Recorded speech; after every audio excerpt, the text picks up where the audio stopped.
Assalamualaikum warahmatullahi wabarakatuh. Good afternoon, ladies and gentlemen. My name is Dari A. Ismail, and I am all the way from the Philippines. But currently, I am studying at UNESA, Universitas Negeri Surabaya, in campus Ketintang. Hari ini kita akan belajar tutorial tentang statistika. But before that, saya mau mau share pengalaman saya. Di Filipina saya sudah S1 dan S2, dan saya mengambil penelitian memakai metode penelitian kualitatif karena saya tidak mau dan tidak suka penelitian kuantitatif. Kenapa? Ya, memang salah satu kelemahan saya itu adalah statistika. Oleh karena itu, saya tidak memakai penelitian kuantitatif. Tapi sekarang ada mata kuliah statistika di UNESA. Jadi saya itu terpaksa untuk melakukannya. Saya sudah berusaha tapi belum bisa. Sampai udah mau habis satu semester saya belum bisa. Tapi dengan belajar keras, ya, dengan minta bantuan arahan sama dari profesor-profesor saya dan sama teman-teman saya, akhirnya alhamdulillah saya sudah di tahapan 1. Maksudnya sudah bisa mengerjakan beberapa uji yang ada di penelitian statistika. Jadi hari ini kita akan belajar tentang uji normalitas, uji homogenitas, terus uji n-gen, terus uji apa ya satunya, uji T atau uji Mann-Whitney. Nah, video ini pas atau cocok buat orang-orang atau mahasiswa-mahasiswa yang seperti saya, yang nol ilmunya tentang statistika, karena langkah-langkah yang kita akan jelaskan nanti adalah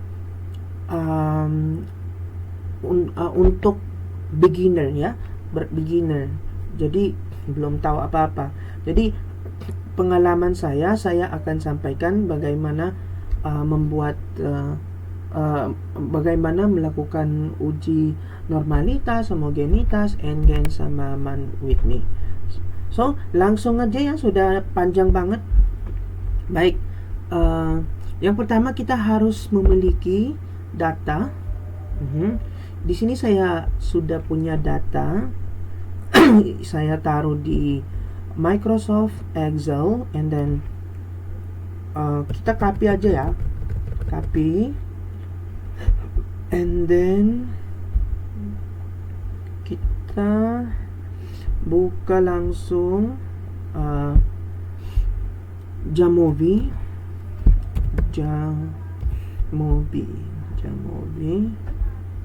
Oke, kita perbesarkan. Jadi adik-adik teman-teman, mohon diperhatikan ini langkah-langkahnya ya. Kita melakukan dengan santai-santai aja biar kalian tidak lupa. Jadi wajib kalian harus memiliki buku and then ballpoint biar kalian write or take note di steps, nah, langkah-langkahnya bagaimana ya dilakukan. Sekarang kita memulai dari uji normalitas or normality test. Jadi yang pertama kita sudah harus ada datanya ya. Habis ada data, kita bisa masukin di sini. Jadi saya memasukinnya di Microsoft Excel, and now we are going to copy paste here. Okay. Nah, jadi ini ya. Oke. Dan langkah kedua kita yang ini ya, lihat arrow saya.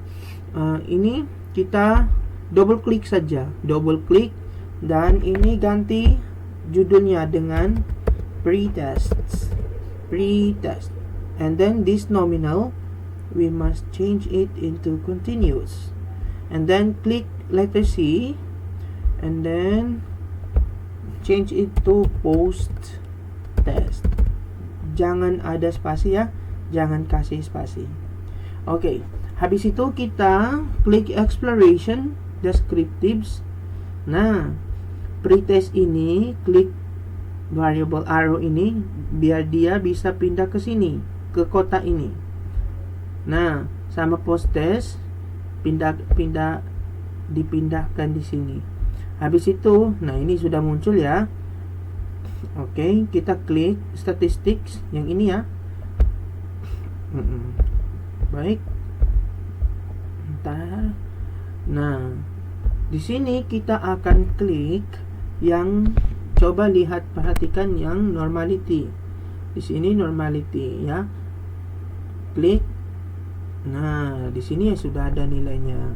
Nah, so why are we doing this uji normalitas? Kenapa ya? Kenapa kita harus melakukan uji normalitas? Ya memang karena uji normalitas merupakan uji persyarat statistik yang digunakan untuk mengetahui apakah data penelitian berdistribusi normal atau tidak. Nah, distribusi normal menjadi asumsi utama dalam penggunaan uji statistik parametrik seperti uji T. Dengan melakukan uji normalitas, penelitian dapat menentukan jenis analisis inferential yang paling tepat untuk digunakan. Nah, apabila data distribusi normal, maka analisis parametrik dapat diterapkan, sedangkan jika data tidak berdistribusi normal, maka jenis non-parametrik maka analisis parametrik dapat diterapkan. Sedangkan jika data tidak berdistribusi normal, maka analisis non-parametrik menjadi alternatif yang lebih sesuai. Dengan demikian, uji normalitas berfungsi untuk menjamin keakuratan dan keabsahan hasil analisis statistik. Nah, di sini hasil utama dari uji normalitas adalah nilai signifikansi atau p-value. Nah, ini ya. Ini p-value. Oke.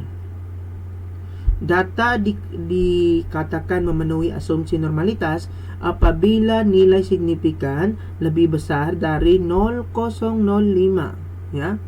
Ini 0,005. Nah, yang berarti tidak terdapat perbedaan yang signifikan antara distribusi dan data distribusi normal teoritis. Jika nilai signifikan lebih kecil atau sama dengan 0,05, maka data dinyatakan tidak berdistribusi normal. Nah, hasil uji normalitas yang betul ya bukan untuk menyatakan pengaruh, melainkan untuk menentukan kelayakan penggunaan uji parametrik maupun non-parametrik. Nah, itu ya guys untuk uji uji normalitas atau normality test. Nah, sekarang kita akan membuat steps ya. Saya akan menjelaskan apa saja langkah-langkah yang harus dilakukan untuk mengimplementasikan atau melakukan bentar ya guys. Oke, ada yang telepon, maaf. Oke, sudah.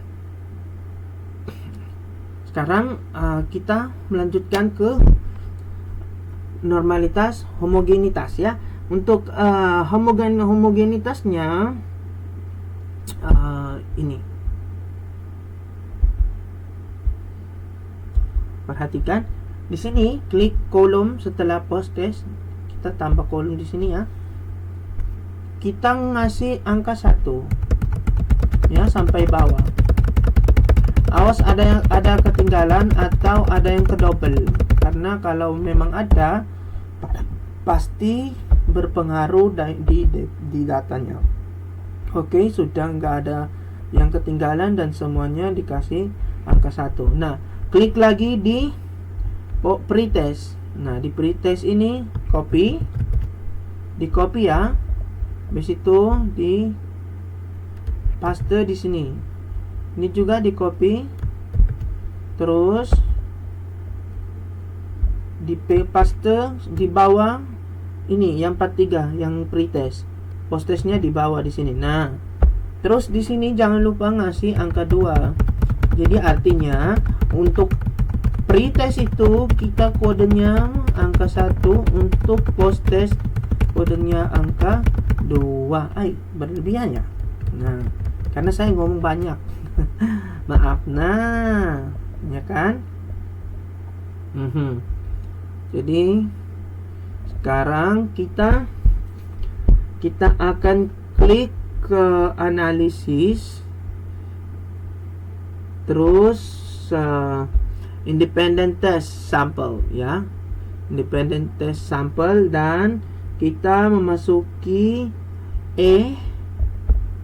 di dependent variable dan D ke grouping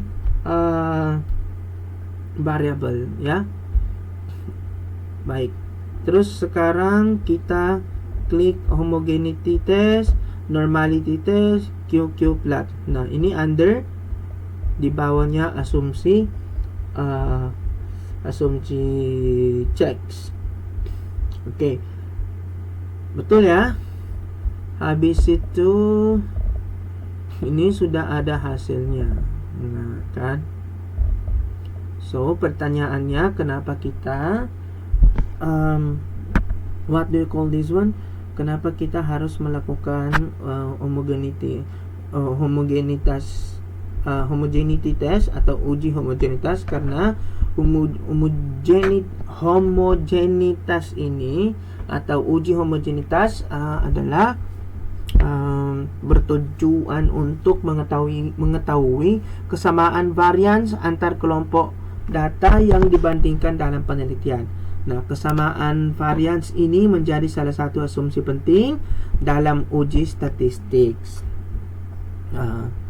Dalam uji statistik parametrik. Nah, khususnya uji T independen. Melalui uji homogenitas, peneliti dapat memastikan bahwa variasi data pada masing-masing kelompok tidak berbeda secara signifikan. Apabila data dinyatakan homogen, maka perbandingan rata-rata antar kelompok dapat homogen atau dapat dilakukan secara langsung menggunakan uji parametrik. Sebaliknya, jika varians tidak homogen, peneliti perlu menggunakan penyesuaian analisis atau memilih uji statistik alternatif yang sesuai. Nah, ini ya hasilnya. Untuk hasil yang harus diperhatikan dalam uji homogenitas adalah nilai signifikansi dari Levene's test. Data dikatakan homogen apabila nilai signifikan lebih besar ya. Saya ulangi. Data dikatakan homogen apabila nilai signifikan lebih besar dari 0,05 yang menunjukkan bahwa varians dinyatakan tidak menunjukkan bahwa varians antar kelompok tidak berbeda secara signifikan. Ya. Jika nilai signifikan lebih kecil atau sama dengan 0,05, maka varians dinyatakan tidak homogen. Uji homogenitas tidak menentukan signifikansi pengaruh, tetapi memastikan bahwa perbandingan rata-rata antar kelompok dilakukan secara sahih dalam uji statistik lanjutan. Baik, itulah yang namanya uji homogen. Nah, ini teman-teman kalian bisa menganalisis ini hasilnya apa dengan apa yang saya sampaikan. Jadi ini menjadi tugas teman-teman ya. Ya, siap. Jadi sekarang kita lanjut ke N-gain atau normalized gain ya. Normalized gain, buat apa itu normalized gain-nya? Ya, nanti. Terus untuk melakukan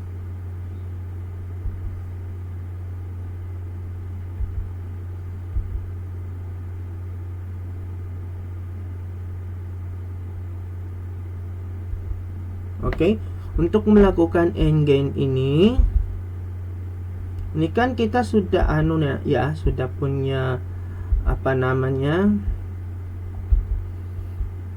ini kita klik analisis. Di sini tadi sudah kita belum ada ya paired test ya, belum ada. Berarti kita melakukan paired test untuk N-gain kita. Nah, ini guys, paired test. Di sini kita masuk pre-test ya, di paired variable di kotak ini sama post-test. Nah, sini. Terus kita klik Wilcoxon rank and normality test. Siap. Nah, ini ada hasilnya guys. Nah, N-gain ini untuk apa? N-gain ini digunakan untuk atau supaya bisa mengukur tingkat peningkatan hasil belajar peserta didik setelah diberikan perlakuan dengan mempertimbangkan skor awal dan skor maksimum yang mungkin dicapai. Analisis N-gain memberikan informasi yang lebih proporsional dibanding selisih nilai biasa, karena memperhitungkan peluang peningkatan setiap individu. Jadi melalui perhitungan N-gain, peneliti dapat mengklasifikasikan peningkatan hasil belajar ke dalam kategori rendah, sedang maupun tinggi. Oleh karena itu, N-gain sering digunakan dalam penelitian pendidikan untuk menilai efektivitas suatu model, media, atau strategi pembelajaran. Nah, kita perhatikan ya. Hasil utama dari analisis N-gain adalah nilai gain ternormalisasi dan kategori peningkatan. Data dikatakan menunjukkan hasil yang baik dan besar secara pedagogis apabila nilai N-gain berada pada kategori sedang, yaitu 0,30 sampai 0,69, atau tinggi lebih besar atau greater than atau sama dengan 0,70. Meskipun N-gain tidak menghasilkan nilai signifikansi statistik atau p-value, hasil N-gain digunakan untuk menyatakan tingkat efektivitas pembelajaran. Semakin tinggi kategori N-gain, berarti semakin kuat bukti bahwa perlakuan memberikan peningkatan hasil belajar. Baik. Nah, sekarang kita akan melakukan uji T. Nah,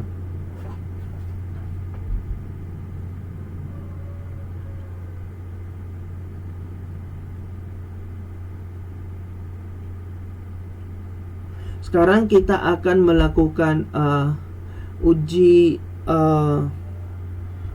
T ya. Siap. Ini analisis di data, sorry.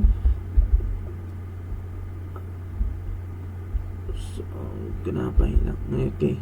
Ini kita klik data, terus compute.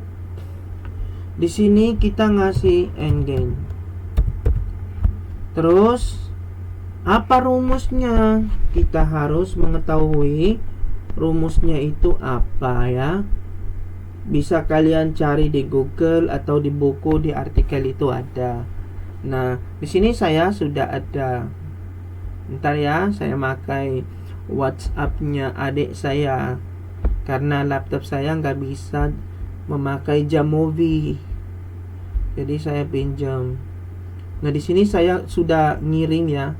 Sudah ngirim ini formula. Kita cari formulanya ya di Google, di buku atau anu.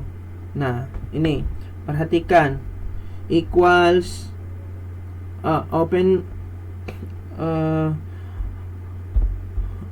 close post test min pre-test close parenthesis slash open parenthesis 100 minus pre-test close parenthesis. Jadi kita tinggal enter. Ini sudah di enter. Kalau ada hasil di sini berarti formula kita betul. Nah, kan? Habis itu kita akan melakukan pengelikan ini. Kita diklik transform. Nah, transform, lalu di sini ini dibiarin ya. Di sini di non. Nah, ini kita buat create new form. Nah, create new form ini kita ganti kategori. Terus, nah, rumus lagi kan, ketemu lagi mbak formula ini. Nah, ini rumusnya. Ini kalian bisa foto ya. Ambil aja rumusnya kalau capek ya atau malas nyari di Google. Nah, ini ketik aja sama dengan if open parenthesis and then dollar sign source greater than 0.7 comma and then tinggi seperti ini ya semuanya guys. Terus di enter. Bismillah. Nah, di sini kalau ada keterangan atau ada datanya berarti apa yang kita lakukan itu betul. Kalau nggak ada berarti ada kesalahan ya. Semoga bismillah. Oh, alhamdulillah. Berarti betul ya, di sini ada tulisannya sedang, di sini ada tinggi, tinggi, sedang, tinggi. Nah, berarti betul sekali. Nah, habis itu apa yang kita harus lakukan? Kita pergi ke analisis. Terus exploration. Ingat ya, analisis, exploration, descriptive. Nah, ini endgain-nya kita taruh di kotak ini ya, di variable. Terus untuk endgain kategori kita split by, taruh ke kotak split by. Lalu, nah di sini sudah ada hasilnya ya. Lalu kita ini nggak perlu, nggak perlu. Jadi dihilangkan, di unclick, missing, mean, median, sama standard deviation. Nah 1, 2, 3, 4, 5. Oke, Min. Nah, sudah ada hasilnya. Alhamdulillah. Nah, untuk uji T, kenapa kita melakukan ini? Ya, karena memang uji T itu merupakan uji statistik parametrik yang digunakan untuk mengetahui perbedaan rata-rata antara dua kelompok data atau dua kondisi pengukuran. Jadi uji ini dapat diterapkan pada data berdistribusi normal dan memiliki varians yang homogen, ya. Dalam penelitian pendidikan, uji tes sering digunakan untuk membandingkan hasil belajar antara kelompok eksperimen dan kelompok kontrol, atau untuk membandingkan hasil pre-test dan post-test pada kelompok yang pada kelompok, ya. Terus apa itu Mann-Whitney U-test? Mann-Whitney U-test adalah uji statistik non-parametrik yang digunakan untuk membandingkan dua kelompok independen ketika data tidak memenuhi asumsi normalitas. Nah, uji ini tidak membandingkan rata-rata secara langsung, melainkan membandingkan distribusi atau kecenderungan nilai antar kelompok. Mann-Whitney sering digunakan sebagai alternatif uji T independen pada data berskala ordinal atau data interval yang tidak berdistribusi normal.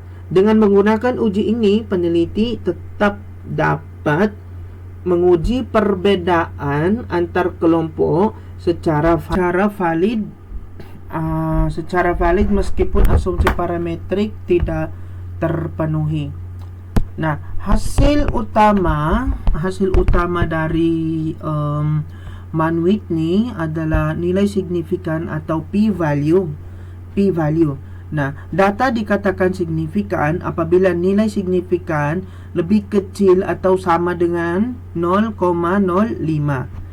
yang menunjukkan adanya perbedaan distribusi atau kecenderungan